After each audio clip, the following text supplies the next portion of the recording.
Hello, everybody, and welcome to our second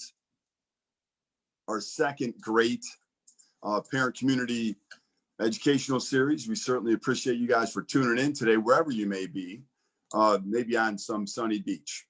Probably not, though, because we're back in school. Hello, everybody, and welcome to our second.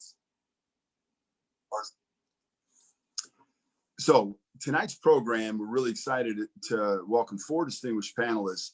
As you very well know, school-life balance is critical in general, no matter what time of the kind of world that we're in.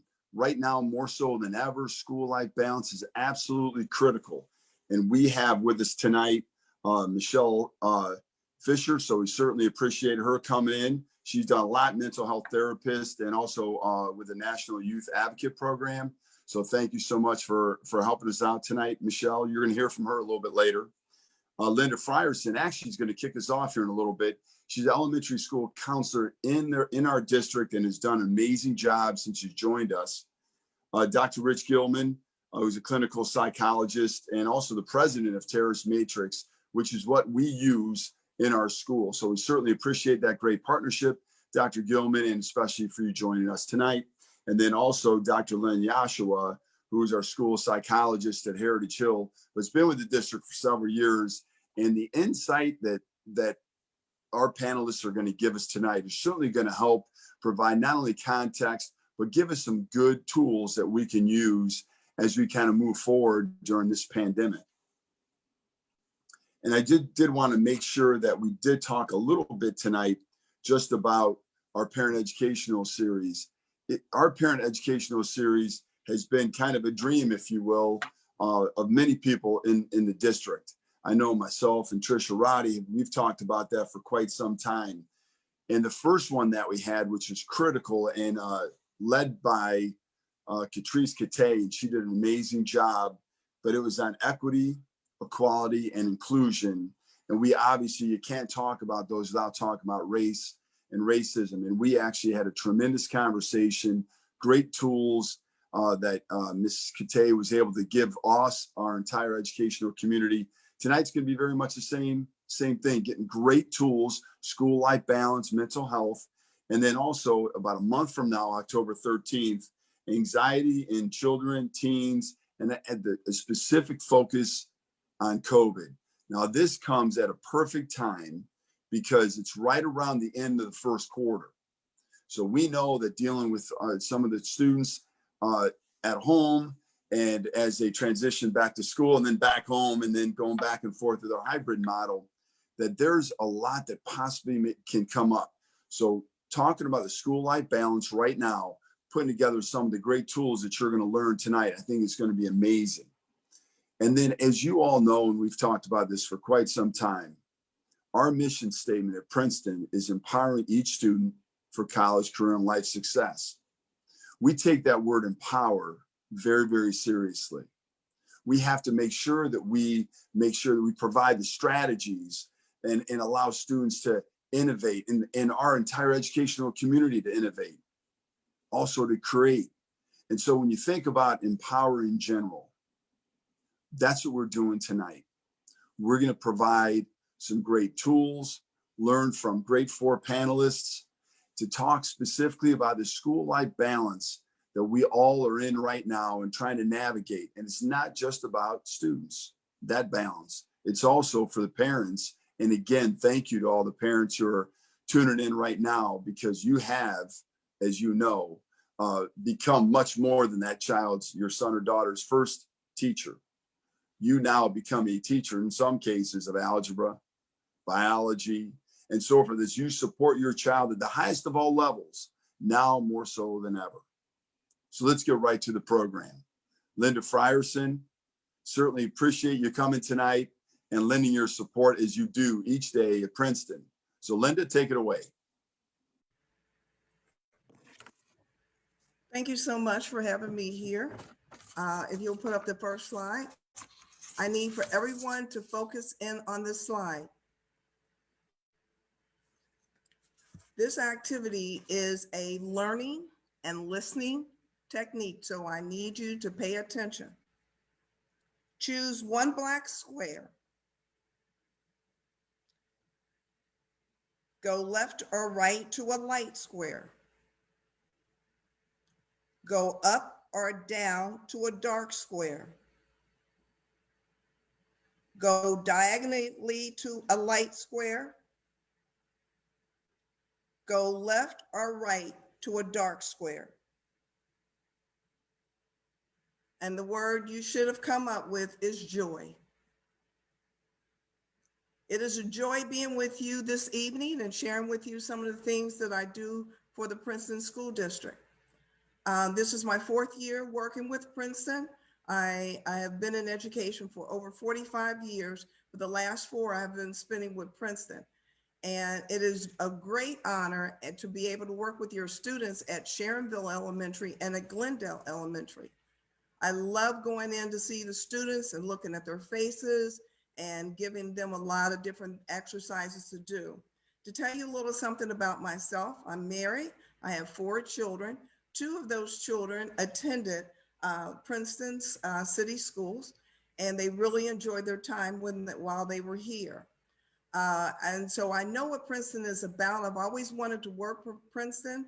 I didn't get the opportunity to these last few years because I'm originally from Northwest, and I work for Northwest local school districts. One of the things, if I may share a little something with you, because you'll see I like to share little stories with my students, is one of the things that I would do with my daughter. Whenever Princeton Vikings had a football game with Corrine Cardinals, we would always make a little wager as far as how things were going to go. And of course, I would always say, go Cardinals. She would say, go Vikes. So it's just something, a little game that we would do and play back and forth. One of the questions you may be asking is, what is a school counselor and what do you do? School counselors, we go into the classroom, and right now, because of COVID, I take them into the library. I have them spread out 6 feet apart, and I deal with certain things. So we have a lot of group discussions. We have classroom discussions. I do individual counseling. If a parent sends me a note or calls and says, I'd like for you to talk to my child about this issue or that issue, those are some of the things that I do. Next slide, please. Now we're going to talk about the social emotional learning. These are the categories here that I deal with. So you'll give you a chance to deal with communication, because I want the students to be able to communicate, to take turns in conversation, not to just let me do it or one particular student do it.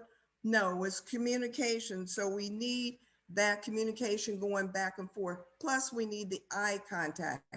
I always tell a student, when you're going to talk to me, look me in the eyes. That way it tells me something about yourself. Responsibility. Respect the property of others. Take responsibility for your own actions. If something comes up and you did it, then admit to it. And then we try to give them some coping skills on what to do and how to get along. Assertion. Ask for help from adults. Question rules that may be unfair. If you feel that something is unfair, I tell the students, come and talk to me, and let's come up with a plan where you can go and talk to that particular person, not just to go and start an argument, because we need to see things from all different sides of points of view. The next one being cooperation. Follow the classroom rules, do what your teacher asks you to do, and sometimes follow your own directions. Empathy, forgive others. We all make mistakes. That was my topic today. You know, nobody is perfect. We all make mistakes. Forgive others. Feel bad when others are sad. So we talk about that. Engagement. Make friends easily. I go through and teach them how to make friends. And so, you know, we have a couple little role playing back and forth. Self-control. Make a compromise during a conflict. How can we work this out? What can we do to make this a better situation? Next slide, please. These are some things that you can go through dealing with the sense of purpose, hopelessness, no vision of the future.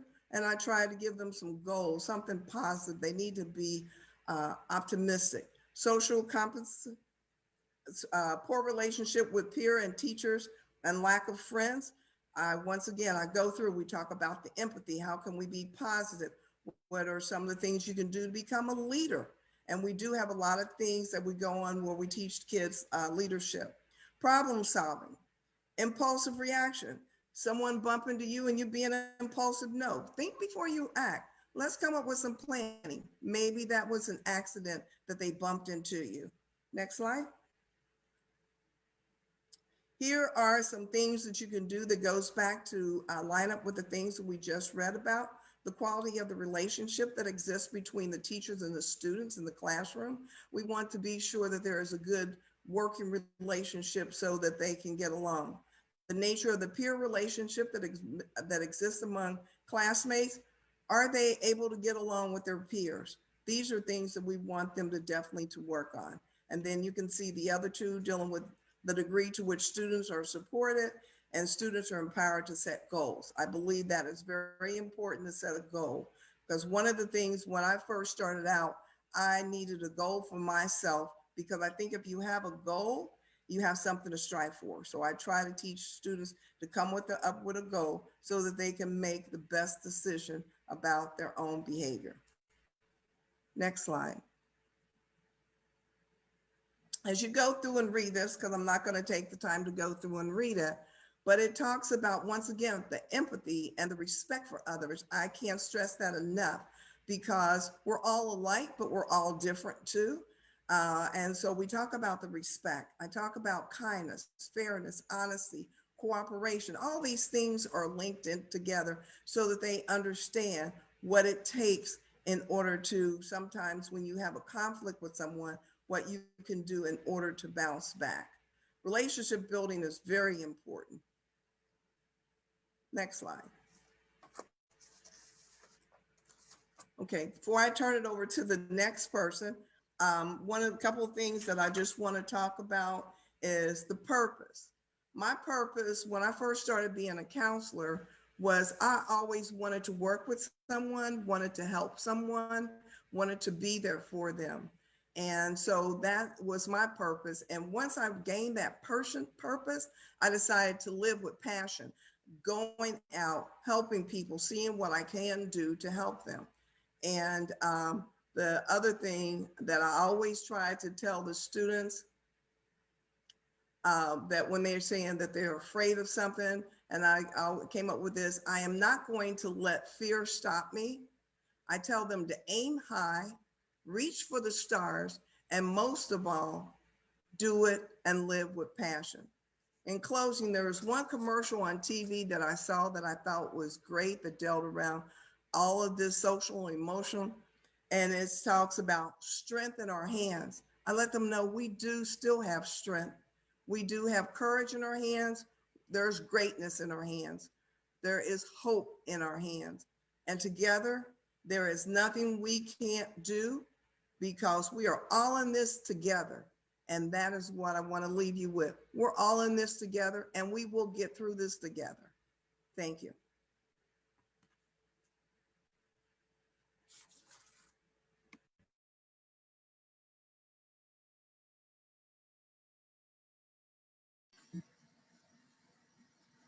All right, it looks like I may be up next. My name is Dr. Lynn Joshua. I'm a school psychologist at Heritage Hill Elementary, but I also support Scarlet Oak students at Great Oaks Technical School.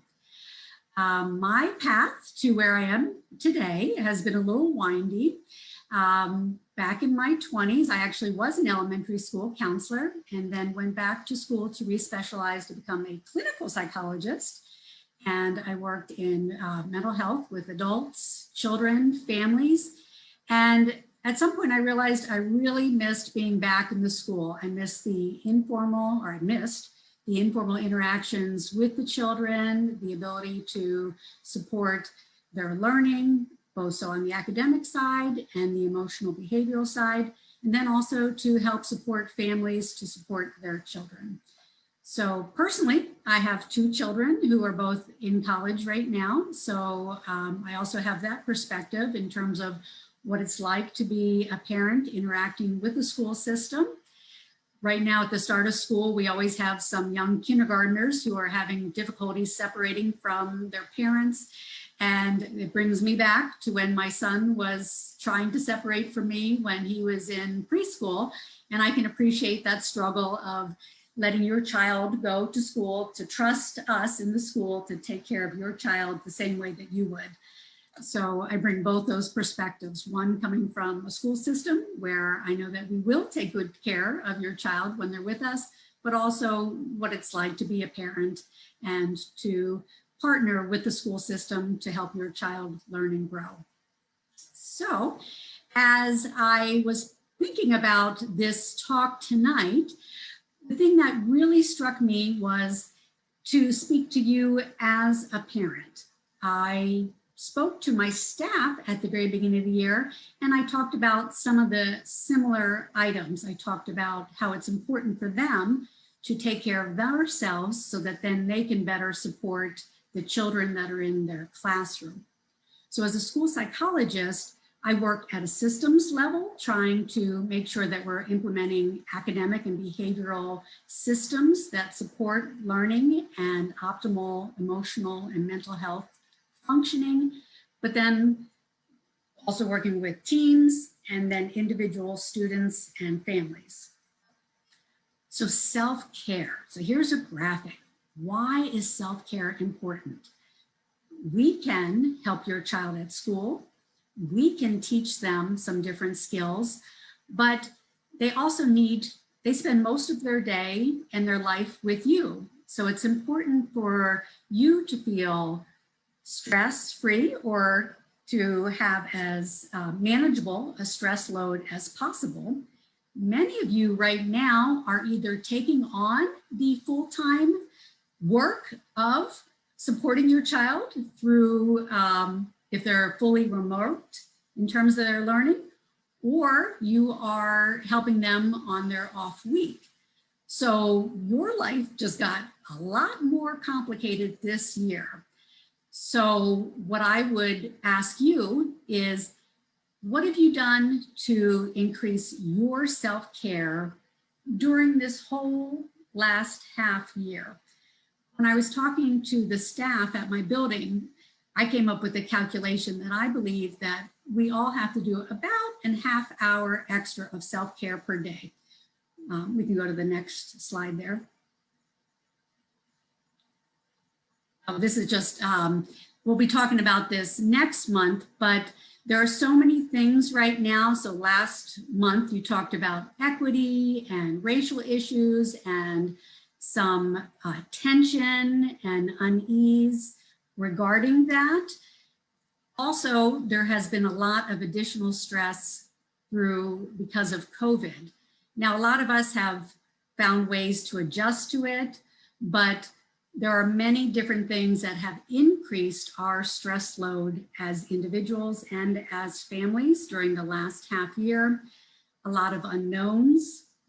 A lot of you weren't sure how your child was going to come back to school this year. You had to make a very difficult decision about, did you want your child to stay home fully? Did you want your child to come back to school? There are a lot of unknowns about your child's health, possibly about your health. There have been a lot of changes in terms of routines. Many adults are now working from home, or if they're going into work, a lot of things are changed. You might have to take your temperature before you go in. You might have to keep a certain distance. There are new procedures and protocols to keep everybody safe. There's been a loss of sense of safety. In terms of, we used to be able to just go to the grocery store and not have to worry about washing our hands and how close we're standing to people. We've lost some lack of trust in different systems that are medical systems, public health systems that we took for granted before. There have been many changing guidelines that have occurred that we've had to adjust to. And let's see, I'm missing a letter there, but, and then some of us have also had to deal with family members who have been sick because of the illness and or had to learn how to grieve the loss of a family member who may be ill or died, and we haven't been able to be with them from another illness. So there's been a lot going on. So that's just saying it's really important now for us to take extra good care of ourselves as parents. So next slide. All right, well, there are many things that we can do to take care of ourselves. And if you were with me in person, I'd ask you to kind of look at this list and to see which ones do you feel that you're, so putting a mental check, doing well with right now, and which ones could you maybe increase. When I went to do this presentation with my staff, I had to do a disclaimer and say that I am not perfect at this. I am far from it. And actually, the more that I reflect on it, the more I improve my practices. So we need to make sure that we are getting good exercise. And all these also apply to our children. So the topic today was school life balance. So for our children, they're going to be in front of a screen for a period of time. So we need to make sure that they're getting adequate exercise. Maybe it's just movement breaks in between their lessons. Movement breaks for you as a parent if you've had to sit next to them while they're doing their work. Diet and nutrition is very important for our overall health and also our mental health. I talked to my staff about putting self-care in the background. So number 3, finding things that make us happy and then doing them. So for me, one of the things that makes me happy is animals. I love small animals, I love big animals. So if you come into my school, in my office, you'll see I have different animal figurines, animal pictures. I relax at night by looking at different streams on Instagram on animals. So putting what we call self-care in the background, it's just a part of our lives. If for you it smells, having a diffuser with the smell. If it's sounds, making sure you have soothing music. Other important areas are relationships, making sure that we have recreation. In terms of relationships, we've all had to find ways to be creative to get together with others, such as this Zoom conference right now. So we are building relationships remotely. Finding ways to relax. There are many very good relaxation apps. I have one that I use daily called the Calm app. And that is something that can also be used with children. I was showing it to a child at my school recently, and there are what they call sleep stories. And I played one for her, a little piece of it. And she said, oh my gosh, if I had that, that would really help me sleep at night. So one of her issues is she has trouble sleeping. And if children are having trouble sleeping, when they come to school, they may look like they have an attention deficit when really it is just a lack of adequate sleep. Many other areas that we need to focus on are spiritual self, our soul. That can be through organized religion or meditation. Contributions to others, service to others is very important in terms of getting us outside of our own difficulties and helping us focus on others. A current practice that I'm doing right now, every day at work, is when I go in, one of my coworkers gave me a gratitude journal. So the very first thing I do after I get into my office is I write down what I'm grateful for that day. So once again, that also helps me to focus on positive things that are occurring in my life. Changing our cognitions is very important, what we focus on. That may sometimes require some professional help if you are really stuck in terms of feeling more depressed or stressed. And with all these other strategies, if you're not able, that can be addressed through counseling. And one of my personal favorites there is humor. That is my, besides focusing on animals, humor is one of the best stress relievers for me. Next slide. This is just an example of looking at what we can control and what we can't control. This is focusing on our cognitions. And this is just specific to COVID, but this can be done with anything. So if we focus on the areas of things that we cannot control, then we're going to feel helpless, out of control, stressed, depressed. But if we focus on the areas of things that we can control, such as limiting social media, that can be done for children also, that can help improve our overall well-being. My daughter is in college and she has made the conscious decision to limit the amount of social media because when she was on it, she frequently would compare herself to others and feel stressed in terms of her own accomplishments. So that was something that she learned that she had to limit for herself. I think that may be my last slide there. Dr. Joshua, if I can jump in here just for a second. Sure. And yes, thank you, Mr. Lockhart. So both you and Ms. Fryerson actually hit on some very critical aspects. So when you talked about the loss of routines, routines are critical. So your advice to parents would be, even though we're on this hybrid schedule, I'm assuming your advice would be get your son or daughter up at the same time. Have that consistency of that routine. That'd be really, really important because that reduces the anxiety that Ms. Fryerson was talking about. Am I correct on that one? Definitely. And routines throughout the day, whether it's before going to sleep, keeping things consistent. Yes, that's very important. And then the other point that I think you brought up, and again, Ms. Fryerson touched on this too, is the whole trust aspect.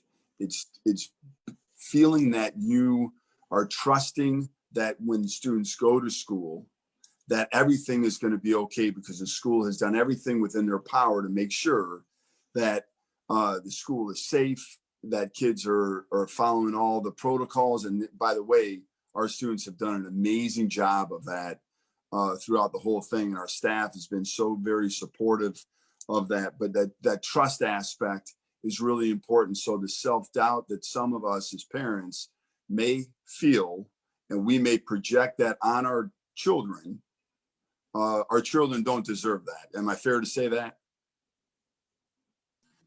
Yes, and they pick up their cues from us. So that is one of the reasons why I really want to focus on parent mental health, because they look to us to see how we view the world, what our reactions are. So they will take their cues from us. And yes, it's interesting because I had to get over that hurdle of coming back to the school in terms of my own trust, in terms of my own safety. And I can tell you that the principal at my school is doing an excellent job of safety. That is her number one priority. And so yes, so even as staff, we had to go through that ourselves. Good, That thank is you. so true. I agree with you because I feel real safe when I go. A lot of people were asking me, well, how does it feel going back to school? Why didn't you do the remote? Because I wanted to be with the kids. I wanted to be there. And I think a lot of the teachers wanted to be there, but there was a lot of things that's going on. I know in the two schools that I'm in, the cleaning is definitely there. I've watched the custodians go around and clean. And like you said, the principals are behind them. So I thank them for being on top of it, because I'm in that category where they say we shouldn't do this or you can't do that, you're at risk. But I don't feel any fear. And when I talk to my students about it, they haven't shown me that they are afraid of anything. They're glad that they're back in school. Ms. Fryerson, I know one of the aspects of the social learning skills that you talked specifically about was engagement, and how important that is for our students to feel engaged in the whole learning process, engaged with one another, engaged with the healthy relationships that our entire school community are really trying to forge with our students. Do you have one specific takeaway for parents, specifically on engagement? Like, how can you help make sure that your child is engaged? And then we'll get to the other two great panelists. I would say talk with your child, communicate. Communication is very important. As Lynn pointed out, if you are feeling uncertain or something else is going on, your child will pick up on that vibe. If you have any questions, you feel free to call me at either at Sharonville or at Glendale, and I'll be more than happy to talk to you, or you can email me and we can communicate that way. But I think communication is a very big key. Talk to your kids, those that are at home, talk to them. I will be Zooming in with the students that are at home. Starting October, the first Wednesday in October, we worked on that. I think we've got all the kinks out. Your teachers should have already sent you out something in a classroom link or in Dojo. So just look for that. And I welcome parents anytime to call or to email me so that we can talk and work out anything that may be going on with your child while they're at home or those that have returned to school. Thank you so much. We're going to go to the other panelists right now, but very quickly, I just want to ensure all the parents who are listening and watching this, whether it's on replay or live, when your son or daughter comes home and you ask them, oh, what happened at school today? What did you learn? And they say nothing. That is not true. Please explore that a little bit deeper, huh, Ms. Fryerson, right? We need to ask maybe one or two more questions.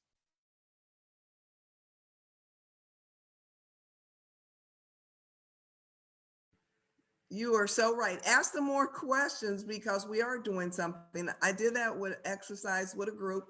And when they said nothing, I said, you haven't learned anything. I'll come back to you. I need you to think about that a little more.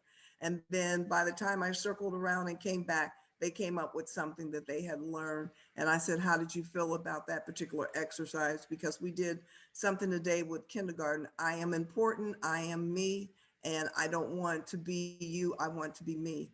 And I had one little boy that talked the whole time, and he kept sharing how he was so happy that he could be in school, so he could be with other students, so he has that communication. So talk to your students.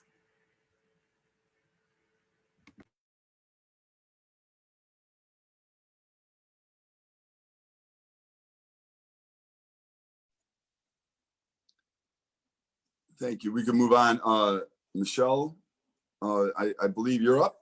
Hello, thank you. My name is Michelle Fisher, and I am an independently licensed social worker, and I'm a clinical social worker. So I work as Miss Linda and Lynn. They work in the schools. I guess my position is more kind of like on a personal level in the homes. So what I would be is a therapist that the school would request that they think that possibly there's more stuff going on at home with the child, or maybe more personal issues that they can't really help them with in school. So they would call me, and I am bilingual. So at this time, I tend to work with mostly the children that are speaking Spanish. A little bit about myself. After I got my master's degree, I did get married to a Bolivian man, and we went to Bolivia, South America, and we lived there. I lived there about 10 years. So we have 3 kids, and my youngest, who is 18, is the only one that's still at home. But we've done a lot of traveling back and forth to Bolivia and here, and all of us are all bilingual. And one of the things that I feel very passionate about is the difficulties that families have that come here from another country. And when they go through other difficulties, I feel passionate about helping them to feel empowered, because I know what it feels like to be in another country and not really be fully aware of what your rights are. And you know, some of them are so afraid, but human rights are international rights. And even if you are not a citizen, our courts will still help in various ways. So, and it's not only court cases. Right now, the thing I'm really working on with is collaborating with the schools. A lot of the families are technologically challenged, so they're having a lot of trouble helping their children hook on to the online classes. And many of the parents don't feel that they are capable of helping their children learn things like English and so forth because they don't know English themselves.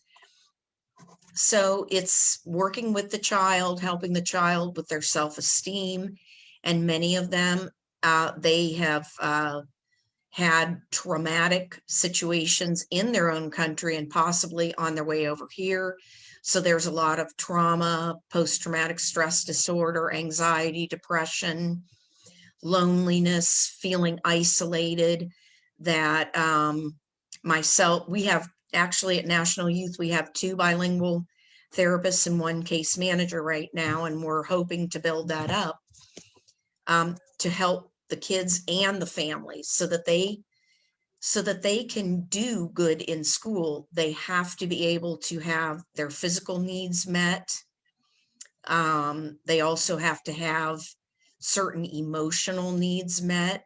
And a lot of the parents need to be connected somehow so that they can possibly learn about the different laws in the US and how our schools run and just different things like that. So that has been something that has definitely been occupying all of my hours as a therapist. So we do individual therapy, family therapy, and then over the summer we did run some groups.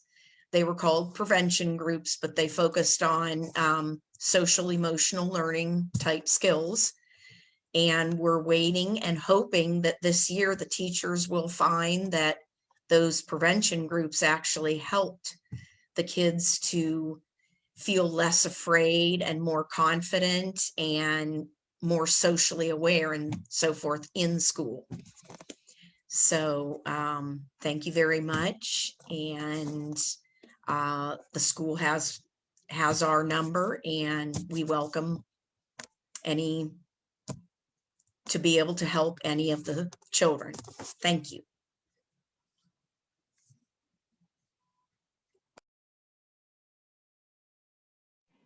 Dr. Gilman?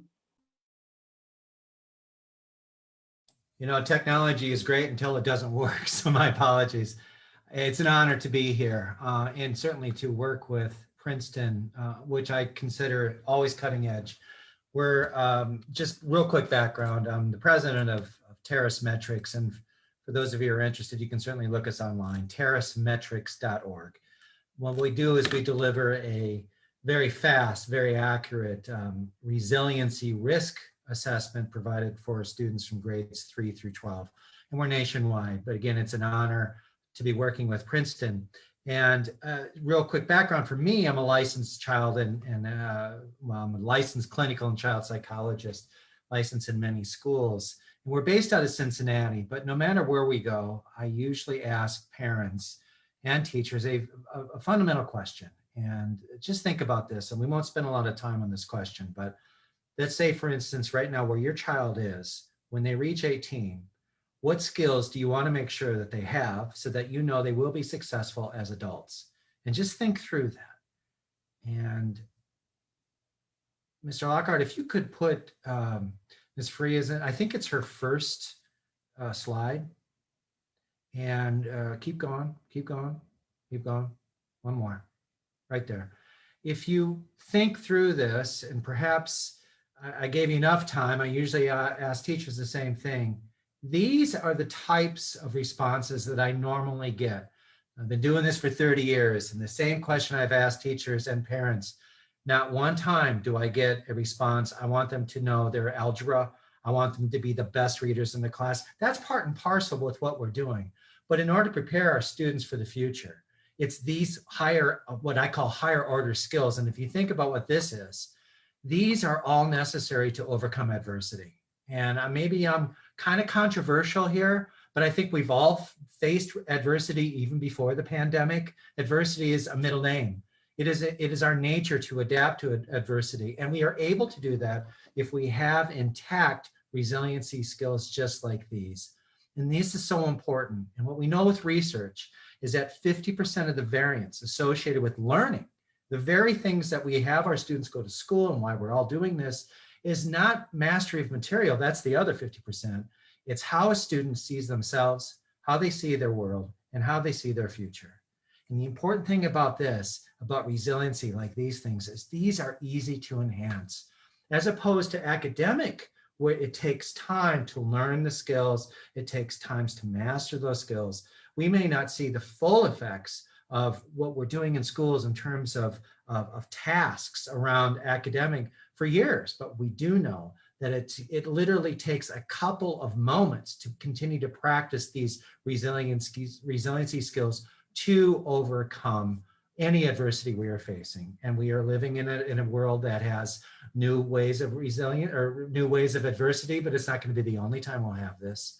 This is what we know. Most students are able to overcome whatever adversity they have. It is the power of a human to do this. We can adapt, but not every child is resilient. And in fact, what we know with research, pre-COVID times, 1 in 5 students, 1 in 5 of any student is suffering, is dealing with issues. Now, are we able to see every student that is dealing with some issues? Not at all. And in fact, we're not very good about this. And if you ask a parent, and I'll ask you as parents, how is your child doing? And let me ask if I had the power to do this, I would ask your child the same question. How are you doing? I would compare your responses versus your child's responses. And this is what we know, and this is research, this is not just me, is that we're really poor. We're really poor judges. Now, if they're acting up or if they say something, of course, we can kind of get a sense. But as we know with students, as they get older, they tend to keep things inside. And now we have to guess. And as parents, and even as educators, we're not very good guessers. So if I was to compare your response with your child's response, and I correlate that, that's a research speak. Correlation means if it's 0, it means what I'm saying and what my child's saying is completely different. If it's a 1, what I'm saying and what my child is saying is completely together. Let me ask you, what do you think that correlation is?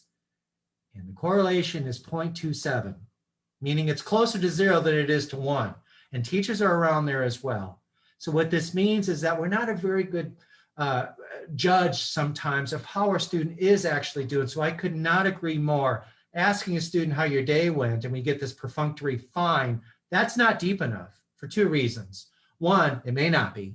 But number 2, it doesn't teach them one of the critical skills we want around this SEL, and that's critical thinking. They have to think deeper. And the only way to do that is communication, asking deeper questions to our children when they get home. Do not accept the word fine. The other reason why we need to do this is that of those 1 in 5 students who are struggling, and oftentimes we miss it. And in fact, 2 in 3 students go unidentified. And in fact, what we also know is the amount of time it takes for a problem to first occur to when it actually is brought to somebody's attention, including a parent or somebody within our team in schools, can be 10 years. It can take 10 years for a problem to emerge. And the longer it goes, the more intractable it becomes and the more difficult it becomes to deal with, and certainly more expensive. Wouldn't it be great if we can fold these social emotional skills, not only in their schools, but at home? And there's ways of doing that have been described. We have to quit admiring the problem. We have now the capabilities, and Princeton is a prime example of what they are doing, not to admire the problem, but to do something with this. And I couldn't agree more with Dr. Joshua was saying about we have to take care of ourselves first as teachers and as educators.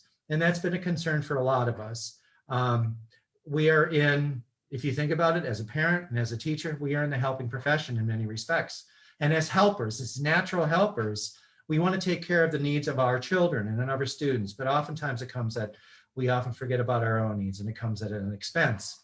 So and this is widely known, if you're in a plane and unfortunately the oxygen goes out, that mask comes down, who is the first person that's supposed to put the mask on? We're taught that, right? If we really focus on what they have taught us, we have to put the mask on first. We cannot put ourselves to good use with our children if we don't take care of ourselves. So I couldn't agree more with some of the suggestions that were being offered to our parents and our teachers to take care of yourself. And I also want to underscore the power of adaptation. That is the most important thing. Humans can adapt. In fact, I think that's the secret of life, learning how to adapt. And how we adapt is we adapt through 2 specific things.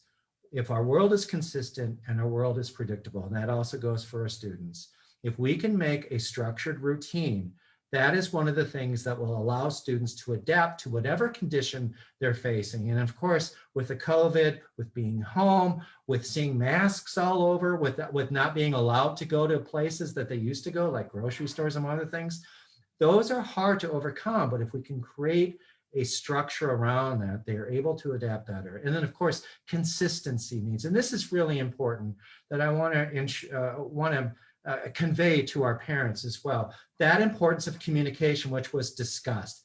I couldn't agree more with that. We have to continue to communicate. But oftentimes we ourselves as parents and as educators, we're facing a lot of stress. And we forget the one thing that our children are thirsting for. How are we doing?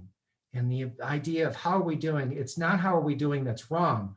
How are we doing that's right? So I want to focus on parents, especially on a very simple ratio, but this ratio is very powerful. We know this with our observations of families, and the well-functioning families, that is with not a lot of conflicts, the well-functioning families practice a ratio of 5-to-1. They catch their child being good 5 times for every 1 time they have to discipline. Focus on the ratios. If we can improve the ratios, that in and of itself automatically leads to a much more structured household. But I also want to make sure that we take care of ourselves. Let's catch each other being good. Let's catch our partners being good. Let's catch our colleagues being good. That 5-to-1 ratio is one of the most important ways to adapt to adversity. The importance of relationships is what I'm focusing on here. And if we can continue to connect through more meaningful conversations, more meaningful communication, and do that 5-to-1 ratio, we're going to overcome this particular adverse part of our lives, no different than we have in the past. And I'm going to turn that over because I want to leave it to Q&As for our parents, of course, and anything else that you have. And again, I thank you for your time. Dr. Gilman, thank you so much. And just to illustrate, not only you, Dr. Gilman, but also the other panelists, really insightful points. Starting with the end in mind is absolutely critical. So when we think about what our child wants to look like at 18, or the skills we want our children to have at 18, 21, down the line, it doesn't start when they turn 17. It actually is about the here and now. In a book that we've studied at Princeton, the Innovators Mindset, there's 2 quotes that I wanted to point out and then open it up for questions. One is, the first quote is, students who feel valued in the present are empowered to grow now and in the future. So valued in the present, and we know that the present right now, there's multiple pandemics going on, not just COVID. And we know the social justice and everything that's happening right now with race and relationships. We know that that's another pandemic. And so with that, we need to have our children feel valued so that they can ultimately be empowered to grow now and in the future. The other aspect, or the other quote that I like to draw everyone's attention to is this: doing our best to understand the experiences and perspectives of others allows us to create better opportunities for everyone. And so that, I think, when we heard so much about empathy and cooperation and communication, those are two really big quotes that I wanted to leave us with before we get to the question and answers. So let's jump right into the question and answers right now. And Mr. Roddy, can you take it from here with the question and answers? Let us know the questions and we'll go from there. Sure. At this time, the only question I have are, can you tell us some ways to socialize at home for students that are at home and not coming into school? What are some ways that they could socialize that are not online?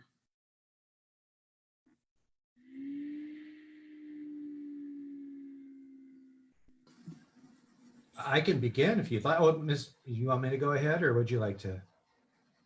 Go ahead. Go ahead. Am I going? Well, at school, and so I'm thinking that you could model this at home. We have structured recess time. So I just was watching our gym teacher, and the students were running in a circle. The children have played with bubbles. They've been socially distant. So there are many activities that can occur with keeping some distance. Right now, with the weather being good, it is easier to have those times to get together without as much risk. I can tell you just as personally from my family, we are coming up with ways so that we still can get together with neighbors. We got a heater for our garage and we'll keep the windows open and the door open. So we have to be really creative in terms of how we can be together with being safe, masks on, socially distant, outside. Those are safer ways to be together. And I'd like to add, it's hard to decipher from that question whether the use of the social media platform is because they don't have access to it, or they do have access, but they don't wish to choose, they don't choose it. And I don't want to discount the importance, especially of the social media platform for connections. You have to do it right. You have to do it in a much more structured way. I do know that many of our districts that we're specializing, it's really interesting. They do have a social connection. So usually it's a homeroom hour. And again, this is from a number of districts that have reported to me what they're doing. 15 minutes of that homeroom hour is just allowing the classmates just to talk. Now it's being monitored, of course, by the professor, by the educator, but it's a free time, and it's a free time to share. And that social connection, even in a virtual thing, again, is so important. Now you don't get the same juice you would if you were close with each other in close proximity, but you can't do it anyway because of social distancing. So please don't discount the use of the social network platforms to kind of facilitate communications. That's very important for our students, but it must be done in such a way that it's structured. Thank you. I also have another question. A parent asked, what kind of successes are you talking about? What is a typical successful adult look like or act like? Well, I can tell you from our data, we know this, resiliency, if we have specific resiliency characteristics, and what we know is that they are the probability of overcoming adversity, of not allowing, I don't want to call it risk, of not allowing challenges to affect us as deeply as that would require additional work, if that makes sense. We're all going to face, I mean, depression is always seen as the common cold. It's not that. It's how can we overcome that when we are faced with that, and having specific personal skills, resiliency, increases the probability of overcoming it, working through the issue. If these social or if these personal strengths start to erode or become non-existent, and they happen through constant exposure to adverse situations, it would be important to know that. And that's why we're offering, when we do this working with schools, the first thing that schools look at, it's not what are the issues that the student's facing, it's what are the skills they have, and which students are starting to have some of these skills erode, because they know that this is what we're going to be targeting, because if we can promote these skills, they will be able to overcome adverse situations, not only now, but as adults. And to me, that's the mark of success, is the ability to overcome whatever adverse situation they have. Can someone address some creative ways to resolve conflict?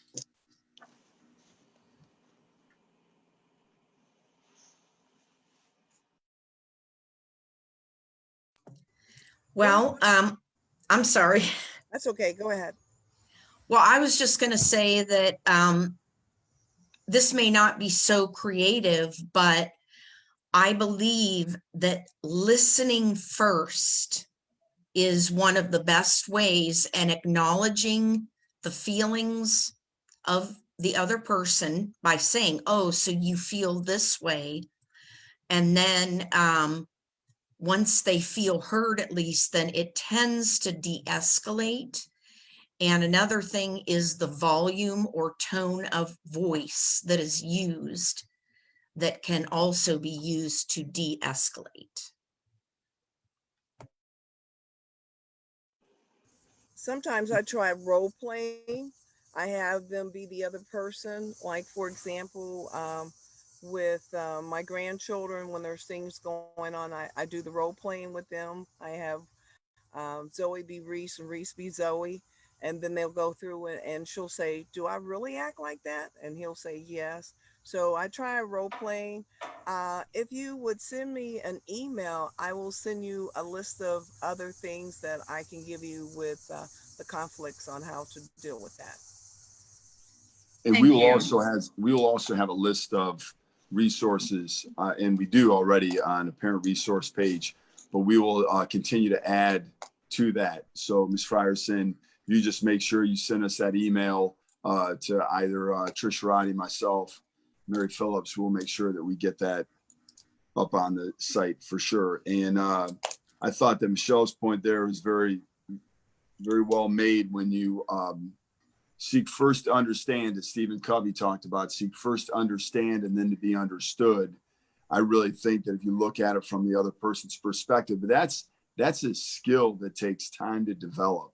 Our youngsters a lot of times don't feel that way.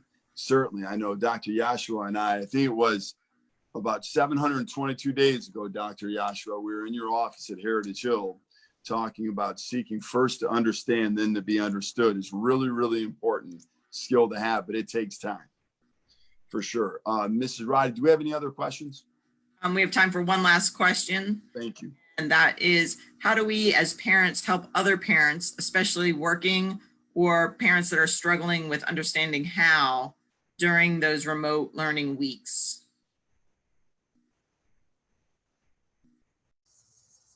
I know it can be very hard in helping other parents because during the summer, it was one of the, with some of the kids in my neighborhood was trying to help them. I did the best that I could. We can't do everything. We're not going to be perfect, but whatever you can do to help that particular parent, your friend, your neighbor, they will be very appreciative.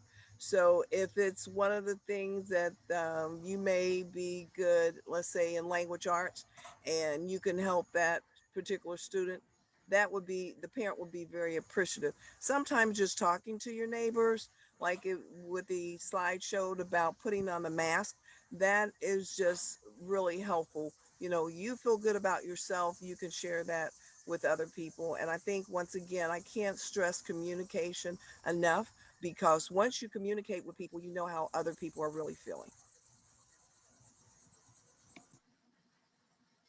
I was really excited. I was talking to a parent whose child or children are learning remotely, and she was telling me about parents getting together and collaborating and coming up with ideas. And I was so excited for her, one, for the friendships, because if you recall that slide, one of the important things for mental health is relationships, also helping others. That is something where we helped our own sense of self and self-worth. But I think it's really exciting. So sometimes even during trying times, good things can come. So it may be increasing those relationships with other parents. I know personally, when I had children, that actually got me out of my comfort zone to reach out more to other parents. So it can be a good thing now. So I'm excited to hear that parents are doing that and supporting each other. Thank you so very much. The four panelists, let's give them a big round of applause. Thanks for joining us tonight at our second Parent Community Learning Series. Again, we have another one upcoming in October, and we're going to do this at least minimally once a month. Thank you, Chris, for staying on top of the slides. Not only thank you to Chris Lockhart, our Director of Technology, but also Tricia Roddy, our Director of Communications. I also know that Teresa Warren, Director of Special Educations, on the call, as well as Dr. Kevin Jameson, our Executive Director of HR, Dr. Mary Phillips, who is our wonderful Associate Superintendent, and the list goes on and on. We have a great cabinet of people. We just had a great meeting today. Debbie Birch, who's in charge of EMIS, Dr. Michelle Kokar, Strategic Analytics and Grants, John Fricky, our Director of Operations. Literally, the list goes on and on. So we certainly appreciate everybody for tuning in tonight. Know that this is going to be available online on our social media platforms as well. So please feel free to share and share and share one of the best things that we could do is share great resources. And I certainly feel like the panelists today gave some great resources. And I want to leave everybody with this and another book about innovation, Innovate Inside the Box. And it's talking about universal design learning and really thinking about the characteristics. And when somebody asked earlier about what does it look like to have somebody be successful at 18? What are some of the skills? Let me talk about this because this leads to empowerment. It's going to be the perfect close, I think. And you're going to hear a lot of the same characteristics that you heard of earlier when Ms. Fryerson was talking. But 8 characteristics of the innovator's mindset in a universe filled with ambiguity. The one thing we know that will be constant, and that's change. We need to prepare our students for the change that we don't even know that's coming. So we need our children to be reflective. The successful student at Princeton, when they leave, will be reflective, will be resilient. They will be creators. They will be observant. They will be networked, and that's critical. And that's one of the reasons why we've done so much of their business community partnership is making sure that we provide that networking for our students outside of just Princeton. We want them to be risk takers and problem finders and actually solvers as well. And lastly, that empathy is absolutely critical. And while that list certainly is not exhaustive to what could lead our children to be very successful in life, I think that's certainly a great place for us to start. And again, thank you to our panelists. Thank you everybody for tuning in. And of course, as always, go Vikes.